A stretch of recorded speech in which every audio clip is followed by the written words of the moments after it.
Councillor ఒక party, mayor ఇంకో party. ఆంధ్రప్రదేశ్లో జరగబోయే స్థానిక సంస్థల ఎన్నికల్లో సరిగ్గా ఇదే జరగచ్చు. ఎందుకంటే ఈసారి మేయర్లు, మున్సిపల్ చైర్పర్సన్లను కౌన్సిలర్లు కాదు, ప్రజలే నేరుగా ఎన్నుకోబోతున్నారు. ఆంధ్రప్రదేశ్లో స్థానిక సంస్థల ఎన్నికలకు రంగం సిద్ధమవుతోంది. మున్సిపాలిటీలు, కార్పొరేషన్లో ఓటర్ల జాబితాలు, వార్డుల విభజన, రిజర్వేషన్స్, పోలింగ్ కేంద్రాల ఏర్పాట్ల మీద అధికారులు కసరత్తు చేస్తున్నారు. అయితే ఎన్నికల తేదీలు, పూర్తి షెడ్యూల్ను రాష్ట్ర ఎన్నికల సంఘం ఇంకా అధికారికంగా ప్రకటించలేదు. సోషల్ మీడియాలో తిరుగుతున్న తేదీల్ని నమ్మొద్దంటూ కూడా ఎన్నికల సంఘం హెచ్చరించింది. రాష్ట్రంలో మొత్తం 123 పట్టణ స్థానిక సంస్థలున్నాయి. వీటిలో ఎన్నికలు జరగాల్సిన మున్సిపాలిటీలు, కార్పొరేషన్లకు ప్రభుత్వం పరిపాలనాపరమైన ఏర్పాట్లు ప్రారంభించింది. ఈసారి ఇంకో కీలక మార్పు కూడా ఉంది.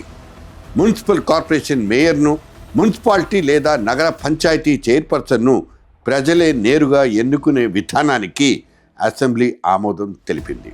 అంటే ఒకే ఓటర్, కౌన్సిలర్కు ఒక ఓటు, మేయర్ లేదా చైర్పర్సన్కు ఇంకో ఓటు వేయాల్సి ఉంటుంది. దీని మూలంగా కౌన్సిలర్ల కొనుగోళ్లు, క్యాంప్ రాజకీయాలు, పదవుల బేరసారాలు తగ్గొచ్చు. అదే సమయంలో ఒక పార్టీకి కౌన్సిలర్ల మెజారిటీ, మరో పార్టీకి మేయర్ పదవి వచ్చే అవకాశం కూడా ఉంది. అప్పుడు పాలన ఎలా సాగుతుందన్నది మరో ప్రశ్న. ఈ ఎన్నికలు కేవలం కౌన్సిలర్లు, మేయర్లను ఎన్నుకునే పోటీ మాత్రం కాదు. కూటమి ప్రభుత్వం 2 ఏళ్ల పాలనలకు తొలి క్షేత్రస్థాయి పరీక్ష ఇది. 2024 ఓటమి తర్వాత వైసీపీకి రాజకీయ పునరాగమన పరీక్ష ఇది. 2021 స్థానిక ఎన్నికల్లో వైసీపీ తిరుగులేని ఆధిపత్యాన్ని ప్రదర్శించింది.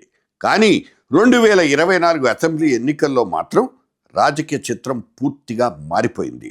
ఇప్పుడు టీడీపీ, జనసేన, బీజేపీ ఓట్లు క్షేత్రస్థాయిలో ఎంతవరకు బదిలీ అవుతాయి? 3 పార్టీల మధ్య సీట్ల సర్దుబాటు సజావుగా జరుగుతుందా, లేకపోతే టిక్కెట్ల కోసం వాళ్లలో వాళ్లే తలపడతారా?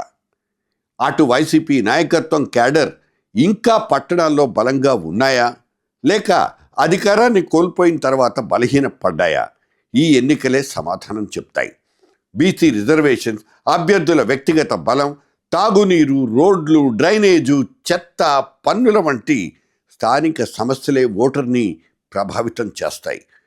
రాష్ట్ర నాయకుల ప్రసంగాల కంటే వార్డులో అందుబాటులో ఉండే అభ్యర్థికే ఇక్కడ ఎక్కువ ప్రాధాన్యం. ముందుగా మున్సిపల్ ఎన్నికలు, ఆ తర్వాత జడ్పీటీసీ, ఎంపీటీసీ, చివరగా గ్రామ పంచాయతీ ఎన్నికలు జరగవచ్చనే ప్రచారం ఉంది. అధికారిక ప్రకటన వచ్చేంత వరకు అదొక అంచనా మాత్రమే. అసెంబ్లీ ఎన్నికలు అధికారాన్ని ఇస్తాయి. స్థానిక ఎన్నికలు ఆ అధికారం మీద ప్రజల అభిప్రాయాన్ని చెప్తాయి. 2024 తీర్పునే ఓటరు కొనసాగిస్తారా, లేకపోతే 2026లో కొత్త హెచ్చరికను పంపుతారా? ఈసారి పరీక్ష ఓటర్కి కానే కాదు, కూటమి ఐక్యతకు, వైసీపీ ఉనికికి. ఆలోచించండి.